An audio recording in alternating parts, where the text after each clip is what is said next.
Hello friends, welcome to my channel Tesla NCERT physics classes.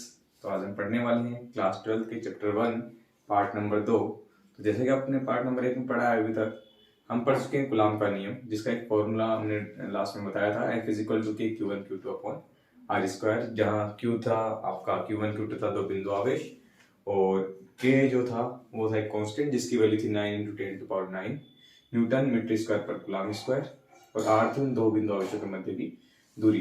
तो देखिए second part अपने पास, इस के को, जो के था अपने पास, इसी को दूसरे टर्म में लिखा जाता है 1/4 पाई एप्सिलॉन नॉट, जहां एप्सिलॉन नॉट जो है उसे कहते हैं निर्वात की विद्युतशीलता। निर्वात की विद्युतशीलता जिसका मान है 8.85 इंटू 10⁻⁻12 कूलॉम स्क्वायर न्यूटन प्रति मीटर स्क्वायर। तो यहाँ से हम क्वेश्चन आपको एग्जाम में पूछा भी जा सकता है कि के और आपका जो एप्सिलॉन नॉट, इनकी विमा क्या होती है। तो के की विमा जो है वो इसके मात्रक से सोल्व आउट हो जाएगी। तो इसका मात्रक जो अपन ने पढ़ा है न्यूटन मीटर स्क्वायर प्रति कूलॉम स्क्वायर। न्यूटन की जो विमा है वो होती है m1L1T-2 metre square means length का स्क्वायर, तो L स्क्वायर। कूलॉम की जो विमा है आवेश की A1T1 होती है, स्क्वायर स्क्वायर कर देंगे। सोल्व आउट जब करेंगे के की विमा हो जाएगी m1L1L2L3 t -2 and -2 -4 and a की पावर -2। ये हो जाएगी अपनी के की विमा। विद्युतशीलता की विमा निकालने का निर्वात की, तो यहाँ पर साइन चेंज हो जाएंगे क्योंकि 1/, में है, एप्सिलॉन ध्यान जाएगा तो के नीचे पहुंच जाएगा। तो जो भी के की विमा होगी वो ऊपर जाने पर इन्वर्स हो जाएगी। तो के की जो विमा है उसका केवल क्या करेंगे, साइन चेंज कर देंगे, -3t4 और a2। ये क्या हो जाएगा अपने पास, निर्वात की विद्युतशीलता या विद्युतशीलता की विमा हो जाएगी। ठीक है, तो अब चलते हैं अपने नेक्स्ट पार्ट, जो ये होगी अपनी वैल्यू हो गई है। इससे संबंधित कुछ एक न्यूमेरिकल अपन ट्राई कर लेते हैं। तो पहला न्यूमेरिकल जो कूलॉम के नियम पे बेस्ड है, सिंपल एक न्यूमेरिकल ले रहे हैं। तो पहला न्यूमेरिकल है दो बिंदु आवेश जिनका मान 3 माइक्रोकूलॉम एवं 2 माइक्रोकूलॉम है, इनके मध्य की दूरी 30 सेंटीमीटर दी गई है। तो इनके मध्य लगने वाले बल का मान पूछा गया है। तो देखिए किस तरह सोल्व आउट करेंगे, क्या क्या वैल्यू अपने को दी है। पहले तो वो लिख लेते हैं। दिया है हमको दो चार्ज, एक तो अपने को Q1 दिया है 3 माइक्रोकूलॉम और दूसरा दिया है Q2 2 माइक्रोकूलॉम। माइक्रो की जो वैल्यू है जानते हैं 10⁻⁻6 को माइक्रो कहते हैं। ठीक है, नहीं पता आप ध्यान रखें। नैनो का मीन्स 10⁻⁹ है, मिली का मतलब 10⁻³ होगा। ठीक है, तो इन बेसिकली इन चीज़ों को ध्यान रखिए जो न्यूमेरिकल अपने काम में आएगी। तो यहाँ से Q1 जो है वो हो जाएगा 3 × 10⁻⁻6 कूलॉम। Q2 जो हो जाएगा माइक्रो मीन्स 10⁻⁶ ये हो जाएगा। आर की वैल्यू आपको दी गई है 30 सेंटीमीटर। तो इसको कन्वर्ट करेंगे अपन मीटर में, 10⁻⁻2 से मल्टीप्लाई कर देंगे, क्योंकि सेंटीमीटर जो है वो होता है 10⁻⁻2। मीन्स अगर 100 से मल्टीप्लाई करेंगे मीटर इक्वल टू 100 सेंटीमीटर। तो इन वैल्यू को अपन फॉर्मूले में रखते हैं। अपने विद्युत बल का फॉर्मूला अपन ने पढ़ा है कूलॉम के नियम से, के Q1 Q2 divide by R square. Values यहाँ पुट कर देंगे, 9 × 10⁹ अपने के की वैल्यू है, चाहे तो इनका मात्रक जो अपन साथ लिख सकते हैं न्यूटन मीटर स्क्वायर प्रति कूलॉम स्क्वायर, ताकि यहाँ से वेरीफाई हो जाएगा अपना आंसर। अगर न्यूटन में आएगा अपना मात्रक अगर न्यूटन बचता है तो अपना सोल्व आउट होके फोर्थ बन के आ जाएगा। Q1 की वैल्यू अपने पास है 3 × 10⁻⁶ Coulomb and 2 × 10⁻⁶ Coulomb divide by R square. R की वैल्यू है 30 × 10⁻², इसका स्क्वायर। सोल्व आउट करते हैं इसको, तो पावर अपन एक साथ लेते हैं 10 टू पावर, बाकी रिमेनिंग को बचे हुए चीजों को गुणा कर देते हैं एक साथ। 9 3 और 2 को गुणा कर दिया है, 10 की घात आधार समान है, घातें जुड़ जाएंगी। 9 प्लस का है -6 और -6 डिवाइड में ये देखो एक जीरो से आप करके माइनस का 1 बच जाएगा। स्क्वायर करेंगे 3 का स्क्वायर 9 और 10 की पावर जो -1 बचेगा उसका स्क्वायर करेंगे 10 की पावर -2। 9 से 9 कैंसिल आउट हो जाएगा, तो यहाँ से 3 दूना 6 और 9 10 की घात ये हो गया -12, 10 की घात -3 बच जाएगा ऊपर, ये -2 ऊपर जाएगा प्लस का 2 हो जाएगा। तो रिमेनिंग अपना जो आंसर बनेगा वो कितना हो जाएगा 6 × 10 की घात -1, 10 की घात -1 और मात्रक जो अपने पास है, चाहे तो यहाँ से देख सकते हैं कूलॉम स्क्वायर, तो कूलॉम से कूलॉम कैंसिल आउट। इसका मात्रक अपना मीटर था, मीटर स्क्वायर होकर मीटर स्क्वायर से मीटर स्क्वायर कैंसिल आउट हो जाएगा, तो मात्रक बचेगा अपने पास न्यूटन। ठीक है, तो देखिए ये पहला न्यूमेरिकल बेस्ड है, सिंपल सा न्यूमेरिकल है। केवल अपना जो फॉर्मूला है कूलॉम के नियम का, F इक्वल टू के Q1 Q2 अपॉन में R स्क्वायर, यहाँ वैल्यू अपन ने पुट कर दिया सभी। ठीक है, तो सिंपल सा न्यूमेरिकल है। नेक्स्ट पार्ट अपन देखते हैं, नेक्स्ट क्वेश्चन।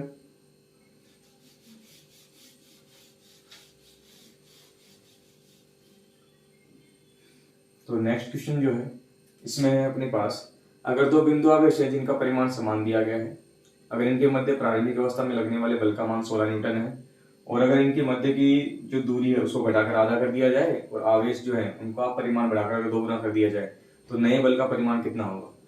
तो सेम इसी तरीके से जो मैंने पिछला क्वेश्चन किया है, अपने को दिया गया है पूर्व अवस्था में जो बल है, ठीक है, वो कितना दिया है, 16 न्यूटन दिया गया है। अब मान लिया हमने पूर्व अवस्था में जो आवेश है समान दिया है, तो पहला Q1 भी Q मान लिया और Q2 को भी अपन ने Q मान लिया है, दोनों बल है। मान लिया इनकी प्रारंभिक अवस्था में जो दूरी है वो R है, तो इस अवस्था में अपना F की वैल्यू क्या हो जाएगी, वही फॉर्मूले से KQ1 Q2 divide by R square, इसकी वैल्यू कितनी होगी 16। तो Q1 Q2 की वैल्यू कितनी है Q, तो क्या हो जाएगा Q into Q square divide by R square equal to 16। इस समीकरण नंबर 1 हो गया। नई अवस्था में बोला गया है कि नया जो आवेश है इसको डैश कर देते हैं, वो बोला गया है पहले आवेश का 2 गुना हो गया है तो 2Q हो गया है, दोनों आवेश समान है तो दूसरा भी 2Q हो गया है।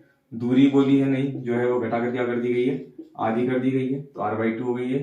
तो नया जो बल आएगा इसको डैश से दिखा देते हैं, क्या बन जाएगा FQ1 dash Q2 dash divide by नई दूरी R डैश का स्क्वायर। सभी की वैल्यू अपन रख देते हैं कि Q1 डैश की वैल्यू है 2Q, Q2 डैश की वैल्यू भी है 2Q, R/2, R डैश का मतलब R/2 का स्क्वायर। सोल्व आउट करेंगे तो 2 दूना 4, 4Q square divide by R square.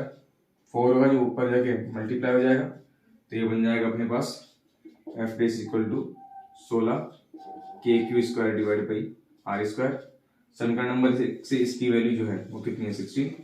F dash क्या हो जाएगा 16 मल्टीप्लाई बाई 16, मल्टीप्लाई करेंगे 256 न्यूटन, ये आपका नया फोर्स सोल्व आउट होके आ जाएगा।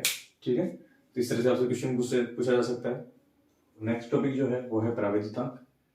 प्रावेदितांक इसे हम एप्सिलॉन आर से शो करते हैं और निर्वात की विद्युतशीलता को एप्सिलॉन नॉट से शो करते हैं। तो इसकी डेफिनेशन जो है वो है कि किन्हीं दो बिंदु आवेशों के मध्य लगने वाले निर्वात में विद्युत बल और किसी माध्यम में लगने वाले विद्युत बल के अनुपात को प्रावेदितांक कहते हैं, उस माध्यम का प्रावेदितांक। तो जैसे परिभाषा है वहां से ये हो गया F0 मतलब बल लगने वाला किसमें, निर्वात में, FM मतलब जो लगने वाला बल है मीडियम में। ठीक है, और दोनों की वैल्यू अपन पुट करते हैं। निर्वात का जो फॉर्मूला है K की वैल्यू अपने पास भी, F का फॉर्मूला क्या था KQ1 Q2 divide by R square. यहाँ से K को लिख दिया है निर्वात की विद्युतशीलता की टर्म में 1/4πε0 Q1 Q2 अपॉन में R स्क्वायर, ये तो बन गया F0। सिमिलरली अगर माध्यम की बात करें तो क्या हो जाएगा, जैसे एप्सिलॉन है वैसे एप्सिलॉन m हो जाएगा, दोनों आवेश वही है, दूरी वही है, ये पार्ट तो कैंसिल आउट हो जाएगा, 4π से 4π कैंसिल आउट हो जाएगा, एप्सिलॉन m ऊपर पहुंच जाएगा, तो यहाँ से वैल्यू क्या हो जाएगी एप्सिलॉन m अपॉन में एप्सिलॉन नॉट। तो यहाँ से प्रावेदितांक की परिभाषा ये भी हो सकती है, एप्सिलॉन m मतलब किसी भी माध्यम की विद्युतशीलता और निर्वात की विद्युतशीलता दोनों के अनुपात को ही उस माध्यम का प्रावेदितांक कहते हैं। ठीक है, तो यहाँ से डायरेक्टली अगर वैल्यू अपन ध्यान रखें तो एप्सिलॉन m जो क्या हो जाएगा epsilon not into epsilon r। ये चीज बहुत इंपॉर्टेंट है न्यूमेरिकल के लिए, जिसको आप ध्यान रखें। ठीक है, तो देखिए इससे बेस्ट न्यूमेरिकल आपको किस तरह पूछा जा सकता है।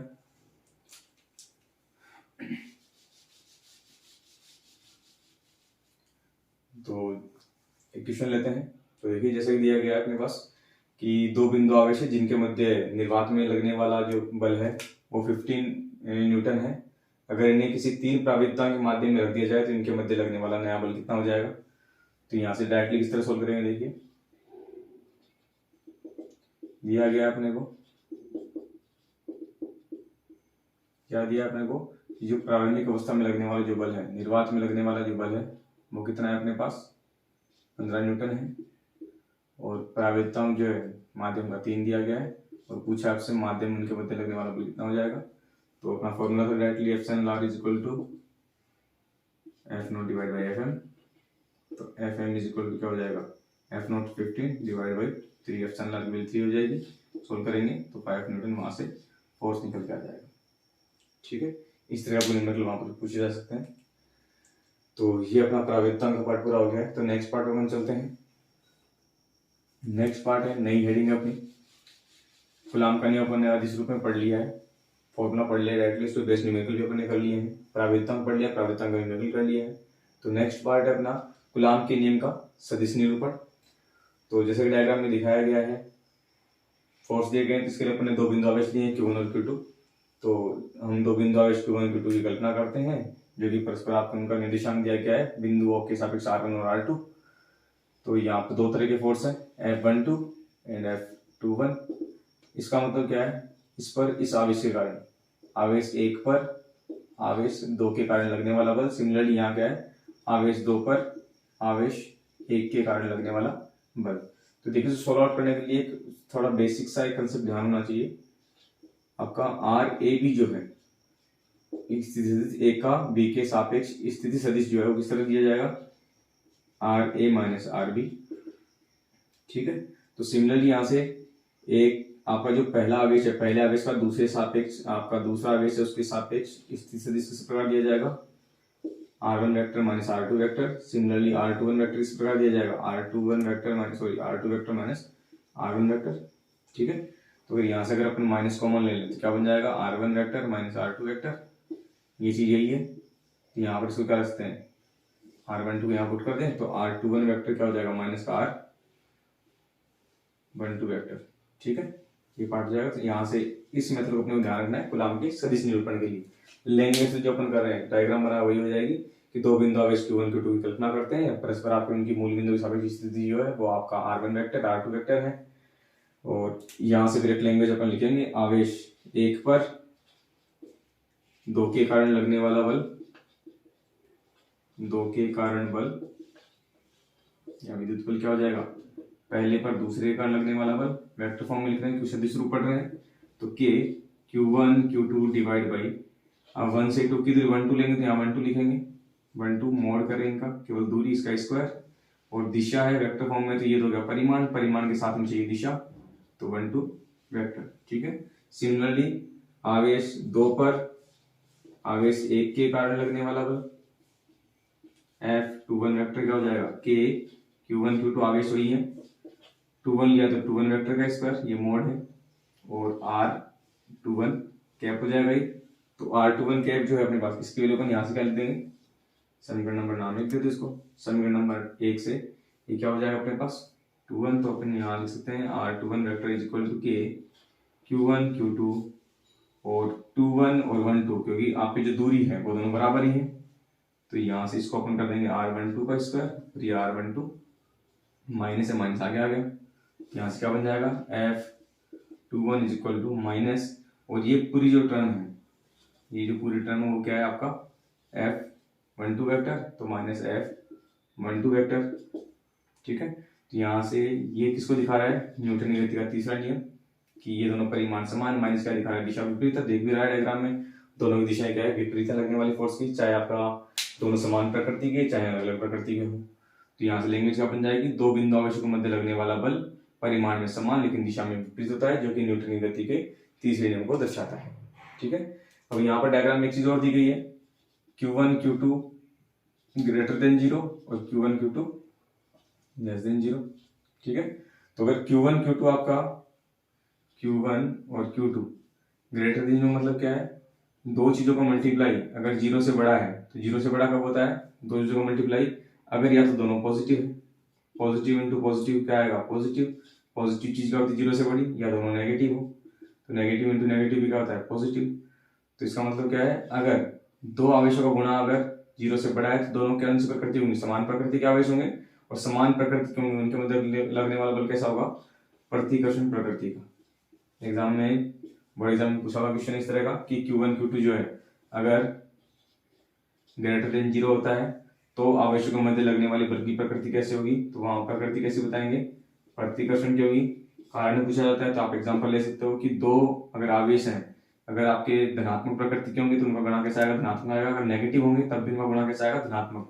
लेकिन अगर Q1 Q2 जो है लेस देन 0 दिया गया है तो दो राशियों का गुणा अगर 0 का से लेस का मतलब क्या है नेगेटिव, तो दो राशियों का आपका गुणा मल्टीप्लाई नेगेटिव कब आ सकता है, जब एक पॉजिटिव हो दूसरी नेगेटिव हो। अगर एक पॉजिटिव दूसरी नेगेटिव है तो प्लस और माइनस अगर विपरीत प्रकृति के हैं तो मध्य लगने वाला बल कौन सी प्रकृति को होगा, आपका आकर्षण प्रकृति का, वहां से बल निकल के आएगा। ठीक है, तो इस तरह आपको ध्यान रखना है। ये काफी अच्छा क्वेश्चन है, ध्यान रखें इसको। Q1 Q2 जो अगर ग्रेटर देन 0 दिया गया है तो लगने वाली बल की प्रकृति कैसे होगी, प्रतिकर्षण की। अगर Q1 Q2 जो लेस देन 0 दिया गया है उनके मध्य लगने वाली बल की प्रकृति कैसे होगी, आकर्षण की होगी, जो कि आपको ध्यान रखना है। ठीक है, तो नेक्स्ट पार्ट में चलते हैं अपन। ये होगा आपका कूलाम का नियम का सदिश निरूपण। तो नेक्स्ट हेडिंग है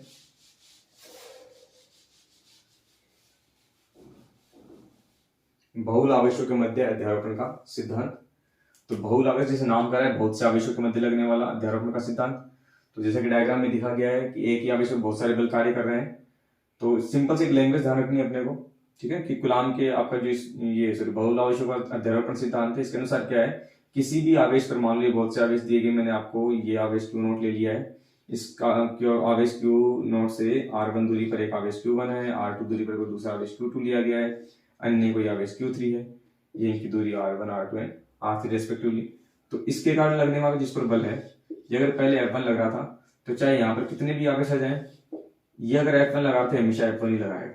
ठीक है, चाहे यहाँ पर 1000 आवेश आ जाए तो Q1 अपना जो नेचर है अपनी प्रकृति के अनुसार अकेला, अगर आपका जब F1 लगा रहा था तो चाहे यहाँ कितने भी आवेश आए तो ये हमेशा F1 ही कार्य करेगा इस पर। ठीक है, तो लैंग्वेज क्या हो जाएगी, किसी भी आवेश पर किसी अन्य आवेश के कारण जो लगने वाला बल है उस पर अन्य आवेशों की उपस्थिति का कोई प्रभाव नहीं होता है, और उस पर लगने वाले जो कुल बल है वो सभी आवेशों के कारण पृथक पृथक अलग अलग लगने वाले बलों का सदिश योग होता है। जैसे डायग्राम अगर यहाँ बात करें, मान लो सारे समान प्रकृति के हों, Q1 इसको प्रतिकर्षित करेगा, Q2 इसको आपका प्रतिकर्षित करेगा, Q3 इसको क्या करेगा, आपका प्रतिकर्षित करेगा। तो यहाँ जो आपका नेट फोर्स है Q0 पर वो क्या हो जाएगा, F1 plus F2 plus F3। लेकिन ध्यान क्या रखना है, ये इनका सदिश योग, बल कैसी राशि, सदिश राशि। तो ऐसा नहीं कि F1 याद कर लिया, F2 याद कर लिया, F3 याद कर लिया, सीधा जोड़ दिया, सीधा नहीं जोड़ेंगे, इनका सदिश योग हुआ। अब सदिश योग किस तरह करते हैं, क्लास 11 का चैप्टर नंबर 3 सदिश जो है उसको पढ़े। ठीक है, क्लास 11 के चैप्टर्स में, तो वहां से आपको सदिश मिल जाएगा। सदिश योग किस तरह करते हैं, आपको समान चतुर्भुज नियम होता है, त्रिभुज नियम होता है, तो वहां से अपन इनको ज्ञात कर सकते हैं। तो यहाँ से अपने को इनका सदिश योग करना है, तो लैंग्वेज बताएगी ये वैसे ही। ये बहुल आवेशों का अध्यारोपण सिद्धांत क्या होता है, सदिश राशि है, बल की बात करें सदिश राशि सदिश योग लिखेंगे। ऐसे ही विद्युत क्षेत्र के लिए भी आएगा बहुल आवेशों का अध्यारोपण सिद्धांत, उसमें भी क्या होगा आपका, कि किसी भी आवेश पर लगने वाले जो आपका विद्युत क्षेत्र होगा वो पृथक पृथक आपके आवेशों का जो भी विद्युत क्षेत्र होगा सदिश योग के तुल्य होता है। ये लैंग्वेज सभी में सेम रहेगी, केवल न्यूमेरिकल आपको ध्यान रखना है। नेक्स्ट पार्ट अपन न्यूमेरिकल से समझते हैं, लैंग्वेज है केवल। तो इसका मतलब हमें ध्यान क्या रखना है, इस बहुल आवेशों के अध्यारोपण सिद्धांत में केवल इतना ध्यान रखना है कि लगने वाला किसी भी आवेश पर लगने वाला जो बल है अन्य आवेश की उपस्थिति से प्रभावित रहता है। अलग अलग जो लगने वाले बल है उनका सदिश योग करके उस पर कुल बल ज्ञात किया जा सकता है। ठीक है, तो देखिए जैसा एग्जांपल ले रहे हैं, एक वर्ग है। ठीक है, वर्ग के अंदर आपको भुजा दी गई है, इसकी एक कोई भुजा दे दी गई है, और इन पर लगने वाला जो आप इन पर आवेश जो रखा हुआ है वो आपका प्लस Q, यहाँ भी आपका यहाँ माइनस Q रख देते हैं, यहाँ प्लस Q है और ये माइनस Q है। इसके केंद्र बिंदु पर आपसे पूछ लिया गया कि केंद्र बिंदु पर लगने वाला बल कितना होगा। ठीक है, तो यहाँ से पहले तो सभी जो आपका यहाँ पर लगने वाला बल है, मान लीजिए यहाँ पर आपको बोला गया कि 1 माइक्रो कूलम या 1 कूलम आवेश जो है इस पर लगने वाला बल कितना होगा, केंद्र पर 1 कूलम आवेश रखा गया है। तो सबसे पहले अपन दूरी निकालें सभी की, तो विकर्ण है वर्ग का, अगर ये ए है वर्ग बोल रहे हैं तो ये आपका 90 डिग्री हो गया। तो अपन बात करें अगर कर्ण की, तो कर्ण स्क्वायर बराबर क्या होता है, आधार स्क्वायर प्लस लंब स्क्वायर। तो आधार कितना अपने पास ए का स्क्वायर, लंब कितना है ए का स्क्वायर 2a स्क्वायर हो गया। तो कर्ण का स्क्वायर है, तो कर्ण निकालेंगे जब तो इसका क्या कर देंगे, अंडरूट कर देंगे, तो क्या हो जाएगा √2a। ये √2a कंप्लीट आ गया। अगर आधा निकालना है यहाँ से यहाँ तक की दूरी, तो √2a डिवाइड बाई 2 करेंगे, √2a डिवाइड बाई 2। तो सोल्व करेंगे, 2 को क्या लिखते हैं अपन, √2 इंटू √2 से √2 कैंसिल आउट, बन जाएगा a बाई √2। ठीक है, जो कि बुझा क्या हो जाएगी, ये a मान लो, तो ये a वो दूरी जो है वो कितनी आ जाएगी अपने पास, a बाई √2। तो विकर्ण सारे प्लस पर संधिभाजित होते हैं वर्ग के, तो ये भी a बाई √2 है, ये भी a बाई √2, ये भी a बाई √2 अपने पास। तो प्रत्येक आवेश के कारण अपन फोर्स निकाल लेते हैं। तो देखो प्लस के 1 कूलम को ये प्लस का 1 कूलम क्या करेगा, प्रतिकर्षित। तो यहाँ पर आपका जो बल होएगा वो कितना हो जाएगा, यहाँ से इस आवेश के कारण लगने वाला बल, ये पहला फोर्स F1, ठीक है, ये इधर जा रहा है। इस माइनस क्यू आवेश के कारण प्लस के आवेश को माइनस का आवेश क्या करेगा, आकर्षित। यहाँ पर दूसरे आवेश के कारण F2 हो गया, ठीक है। तीसरा आवेश माइनस का आवेश क्या करेगा, ये भी इसको अपनी तरफ खींचेगा, क्योंकि प्लस का आवेश को माइनस का आवेश खींचेगा। तो यहाँ पर तीसरे आवेश का F3 हो गया, प्लस का आवेश क्या करेगा, प्रतिकर्षित। तो इसका लगने वाला F फोर्स। तो देखा जाए तो अपना डायग्राम में 1 कूलम आवेश पर लगने वाला बल क्या क्या हो गए, एक तो F1 हो गया, इसी डायरेक्शन में आपका F3 हो गया, यहाँ आपका F2 हो गया, और इसी डायरेक्शन में क्या हो जाएगा आपका F फोर्स। सभी बल के परिमाण समान है क्योंकि आवेश सबके समान है, माइनस के कारण अपन ने डायरेक्शन ले ली है सभी की, ठीक है। दूरियां सबकी समान है a/√2। तो अपन F की बात करें, F1, F2, F3 और F4 सबके परिमाण तो समान है, कितने के, आवेश कितना है Q, दूसरा आवेश कितना है केंद्र पर 1, और दूरी कितनी है a/√2 का स्क्वायर। सॉल्व करेंगे तो KQ, a का स्क्वायर a स्क्वायर, √2 का स्क्वायर 2, जो ऊपर चला जाएगा 2KQ अपॉन a स्क्वायर। तो यहाँ पर ये दोनों F1 F2 तो कितना हो गया, अगर अपन मान लो दोनों को अगर सेम मानते हैं तो 2 से मल्टीप्लाई कर देते हैं, यहाँ पर वैल्यू रख देते हैं एक बार, मान लो इन सबको अपन F बोल देते, सारे बराबर F हो जाएंगे सारे, तो ये भी F हो गया, ये भी F हो गया, ये भी F हो गया, ये भी F हो गया। तो नेट जो डायग्राम वो क्या बन गया अपने पास, विकर्ण समद्विभाजित 90 डिग्री पे होते हैं वर्ग में, ठीक है। तो ये हो गया 2F, ये भी कितना हो गया 2F, 90 डिग्री पे काम कर रहे हैं। तो सदिशों के नियम से दो सदिश अगर किसी कोण थीटा पर काम करते हैं तो उनका परिणाम किस तरह देते हैं, अगर ये मान लो इधर P वेक्टर है इधर Q वेक्टर, तो किस तरह देते थे, P² + Q² प्लस में 2PQ cos थीटा, वैल्यू तो सारी, इधर 2F², इधर भी आपका 2F², ठीक है। 2 ये आ गया, P की वैल्यू आपके 2F, Q की वैल्यू भी 2F, और cos डिग्री आपका कोण कितना है 90 डिग्री पे, आपके विकर्ण जो 90 डिग्री पे प्रतिच्छेद करते हैं, तो cos 90 की वैल्यू कितनी होती है, ये होती है 0। अगर ये 0 तो कंप्लीट ये क्या हो गया 0। R की वैल्यू क्या बन जाएगी 2F², 2 का स्क्वायर 4F², 2 का स्क्वायर 4F², ये बन गया 8F² का रूट, F² का रूट तो F हो जाएगा, और 4 का 2√2। तो ये आपका परिणामी बन जाएगा, और डायरेक्शन इन दोनों के मिड में, अगर डायरेक्शन पूछता है तो यहाँ पर क्या जाएगी इनके मिड में। बाकी डायरेक्शन आपके सदिशों के नियम से tan थीटा से अपन ज्ञात कर सकते हैं, ये फॉर्मूला क्लास में तो हमने पढ़ा होगा, ठीक है। तो यहाँ से इसकी डायरेक्शन अपन निकाल सकते हैं, ये इस भुजा के जो रहेगी समांतर रहेगी, और मान जो कितना होगा 2√2F, और F की वैल्यू अगर आपका यहाँ पर कुछ आवेश देता है, मान लो Q है, इसका मान अगर आपको क्वेश्चन में और दिया होता है कि मान लो 2 माइक्रोकूलम है, तो यहाँ पर क्या कर देते हैं अपन 2 माइक्रोकूलम इस वैल्यू इनपुट कर देते हैं, K की वैल्यू पता ही है 2 माइक्रोकूलम। अगर भुजा आपको दी है मान लो 1 सेंटीमीटर 2 सेंटीमीटर, इसको भी यहाँ रख देंगे, तो यहाँ से अपन इसकी आगे के मान भी यहाँ से कैलकुलेट कर सकते हैं, ठीक है। तो इस तरह आपका बेस्ट क्वेश्चन है ये आपका बहुल आवेशों का ध्रुवण सिद्धांत। बहुत से अगर आवेश दिए गए हो डायग्राम में, और किसी एक बिंदु आवेश पर आपका परिणामी बल अगर आपसे ज्ञात करवाता है, तो इस तरह अपन सदिशों से इसको ज्ञात कर सकते हैं, ठीक है।